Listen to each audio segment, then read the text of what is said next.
मित्रांनो, आजची कथा ऐकायला तयार आहात का? एक लाजाळू मुलगा, एक आकर्षक काकू आणि चहाचा एक छोटासा अपघात, ज्याने सगळं काही बदलून टाकलं. तिच्या व्यक्तिमत्वाकडे पाहून मन कसं थरथरलं, अंगावर चहा पडला आणि नंतर जे घडलं ते ऐकून तुमचं मनही चंचल होईल. काकू म्हणाल्या, फक्त सरळ सांगा की तुम्हाला मला पुढे काय झालं. नमस्कार मित्रांनो, माझं नाव शरद आहे. मी एका लहान गावातून येतो आणि मी पदवीधर शिक्षण घेतले आहे. मी खूप लहानपणापासून खूप लाजाळू आहे. त्यामुळे मी मुलींशी क्वचित बोलतो. आज मी तुम्हाला माझ्या आयुष्यात घडलेल्या एका सत्य घटनेबद्दल सांगणार आहे. मी तुम्हाला सांगितल्याप्रमाणे मी लहानपणापासूनच खूप लाजाळू आहे. पण लहानपणापासूनच मला सुंदर मुली आणि आकर्षक व्यक्तिमत्व असलेल्या काकूंबद्दल खूप आकर्षण होते. पण माझ्या लाजाळूपणामुळे मी कोणतीही मुलीशी जवळीक साधली नव्हती. माझ्या गावात एक काकू राहत होती. तिचे नाव सानवी होते. सानवी काकू सुमारे 33-34 वर्षाची असेल. तिला एक मुलगा होता, पण तिचे व्यक्तिमत्व अजूनही खूप आकर्षक आणि नीटनेटके होते. जणू 24-25 वर्षाच्या महिलेसारखे. तिच्या आकर्षक व्यक्तिमत्वाकडे पाहून कोणाचंही मन विचलित होऊ शकते. सानवी काकूंचे घर आमच्या घरापासून थोडे दूर होते, पण सानवी काकू माझ्या आईच्या मैत्रीण होत्या. त्यामुळे त्या आमच्या घरी बऱ्याचदा येत असत. जेव्हा जेव्हा त्या आमच्या घरी येत असतात, तेव्हा माझी नजर त्यांच्या व्यक्तिमत्वाकडे जात असे, कारण त्या खूपच सुंदर दिसत होत्या. मी सानवी काकूंशी खूप कमी बोलत असे, पण त्या मला स्वतः फोन करायच्या. त्या मला बऱ्याचदा विचारायच्या की तू आमच्या घरी का येत नाहीस? मी म्हणायचो, शाळा संपल्यावर येईल, पण मी कधीच गेलो नाही. मी अभ्यासात आधीच पुढे होतो, म्हणूनच माझ्या वडिलांनी मला संगणक विकत घेतला. गावातील माझे सर्व मित्र त्यांचे मेमरी कार्ड माझ्याकडून भरून घ्यायचे.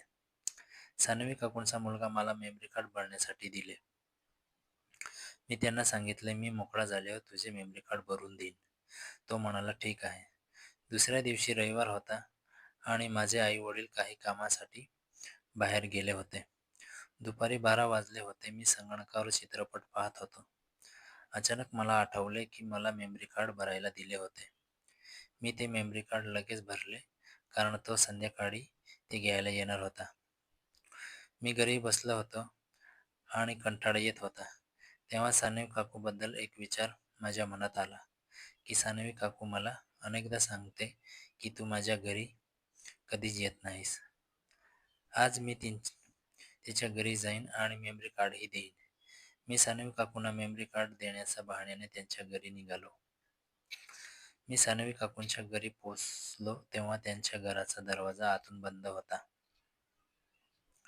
मी एकदा दोनदा दार वाजवले. कदाचित सानवी काकू आज झोपल्या असतील.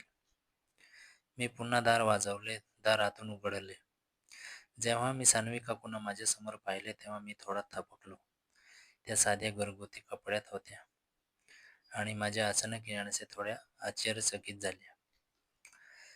माझ्या आगमनाने सानवी काकू खूप आनंदी झाल्या, कारण मी पहिल्यांदाच त्यांच्या घरी गेलो होतो. मी त्यांच्या घरात गेलो. त्यांनी स्वतःवर दुपट्टा नीट केला. मी त्यांना मेमरी कार्ड दिले. मी त्यांना विचारले, मुलगा नाही?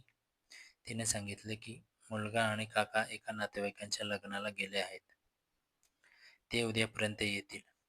मी म्हणालो, मी आता निघतोय. ती म्हणाली, ते कसे आहे? तू आमच्या घरी पहिल्यांदाच आला आहेस. जाण्यापूर्वी मला चहा प्यावा लागेल. मी खूप नकार दिला, पण काकूने ऐकले नाही. सानवी काकू माझ्यासाठी चहा बनवू लागल्या. त्या माझ्यासमोर गॅसच्या चुलीवर चहा बनवत होत्या आणि मी शांतपणे बसलो होतो. तिने माझ्यासाठी चहा आणला आणि मला दिला. मी आणि काकू चहा पिऊ लागलो. वातावरण शांत पण थोडं वेगळं वाटत होतं. तिने मला एकदा दोनदा पाहिले आणि हलकेच हसल्या. मी चहा पिऊन संपवला होता आणि माझ्या कपमध्ये थोडा चहा शिल्लक होता. मी म्हणालो, काकू, ही चहा शिल्लक आहे. मी आणखी पिऊ शकत नाही. ती म्हणाली, ठीक आहे. ती आणा आणि माझ्या कपमध्ये घाला. मी काकूंच्या कपमध्ये चहा टाकण्यासाठी उभा राहिलो. मी काकूंकडे जात असताना माझ्या पायात काहीतरी आले आणि अचानक तोल गेला आणि कपमधील सर्व चहा थेट काकूंच्या अंगावर पडला. काकू लगेच उठले आणि घाबरल्या आणि दुपट्ट्याने साफ करायला लागल्या. मी लगेच पाणी आणले आणि काकूंच्या अंगावर हलकेच ओतायला सुरुवात केली. कदाचित चहा गरम असल्याने काकूंना त्रास झाला असेल. काकू लगेच बसले आणि मीही त्यांच्या शेजारी बसलो आणि तिला माफी मागितली. काकू म्हणाल्या, "ठीक आहे, अपघात झाला." त्या क्षणी वातावरण थोडं भावनिक आणि शांत झालं होतं. मी थोडा अस्वस्थ होता आणि मनात अनेक विचार चालू होते. मी स्वतःला सावरत त्यांच्याजवळ बसलो. काकूने माझ्याकडे पाहून विचारले, "तू एवढा घाबरलास का?" मी म्हणालो, "नाही काकू, फक्त अचानक झाल्यामुळं."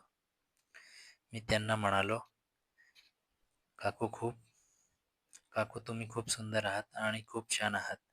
हे ऐकून काकू हलकेच हसायला लागल्या आणि मी म्हणालो, म्हणाल्या, "फक्त सरळ सांग की तुम्हाला माझ्याशी जवळीक साधायची आहे."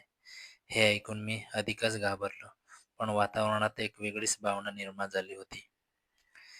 मी शांतपणे त्यांच्याजवळ बसलो आणि त्यांच्या हाताला हलका स्पर्श केला. हळूहळू आमच्यातील अंतर कमी होत गेले. आम्ही दोघेही त्या क्षणात भावनिकपणे गुंतलो होतो. त्या दुपारी आम्ही एकमेकांच्या संवादात बराच वेळ गप्पा मारत बसलो.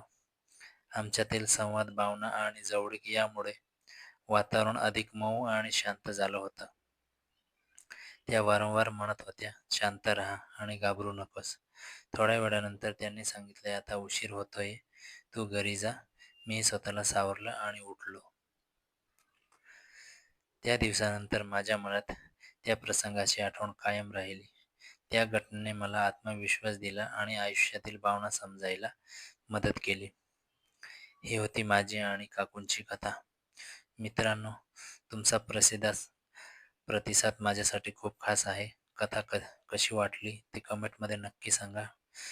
व्हिडिओ आवडला असेल तर लाईक करा, कमेंट करा आणि आपल्या मनचंच्या चॅनलला सबस्क्राईब करायला अजिबात विसरू नका. अशाच जबरदस्त कथा रोज ऐकण्यासाठी आता लगेच सबस्क्राईब करा आणि सपोर्ट करत राहा. तुमचा एक सबस्क्राईब मला पुढे आणखी चांगल्या कथा बनवायला प्रेरणा देतो. धन्यवाद मित्रांनो.